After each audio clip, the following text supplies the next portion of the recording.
Welcome to the Daily Plunge. We are in the book of Exodus, chapter 34, verses 1 through 17. Now, Moses had asked the Lord, show me your glory. And so he and the Lord discussed how this was going to go down. And the Lord says to him, I want you to chisel out 2 stone tablets because our main business is going to be to redo the covenant.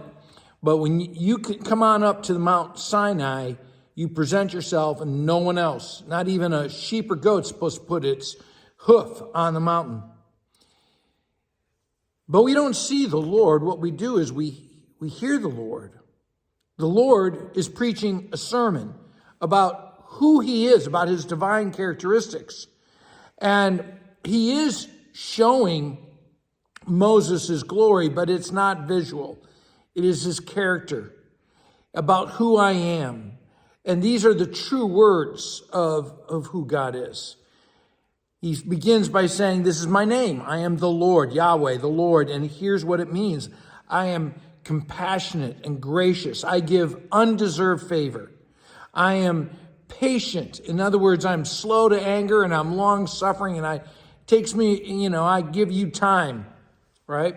And that he's overflowing with love, to 1,000 generations. He's just overabundant love.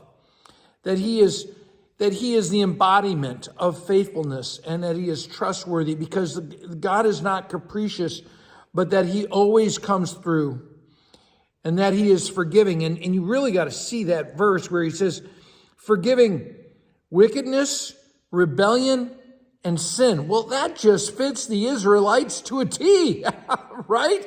And it fits us to a T. Thank God that he forgives.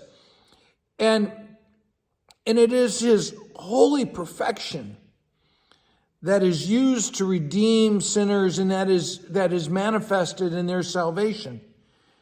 But then it goes on. He wasn't done yet. He says that he does not leave the guilty unpunished. This is God's justice. And I want you to remember, he's not punishing people just to be mean. He's punishing sin. They are guilty.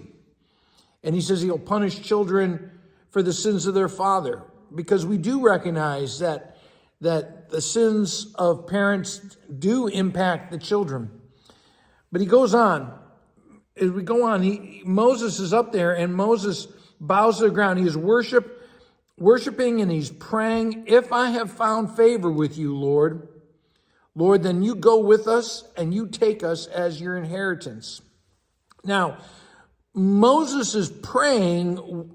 He's praying stuff he's prayed before. And that's actually a good thing, that we continue to pray repetitively. But he isn't just praying the same words over and over. He's praying God's promises.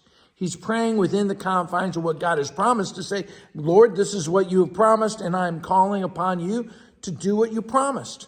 I'm calling on that because you made a promise.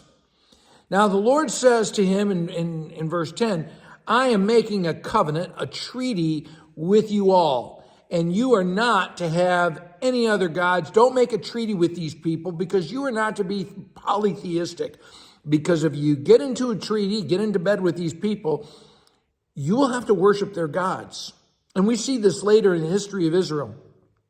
God says, you are to have an exclusive relationship with me. We are exclusive. You're not going to be dating somebody on the side because my name is jealous. Because I'm a jealous God.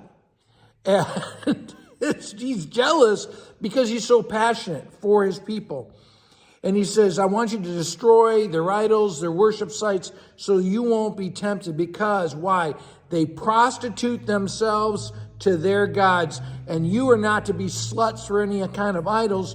You're my children. You're my bride. Well, thanks, friends. Have a blessed day.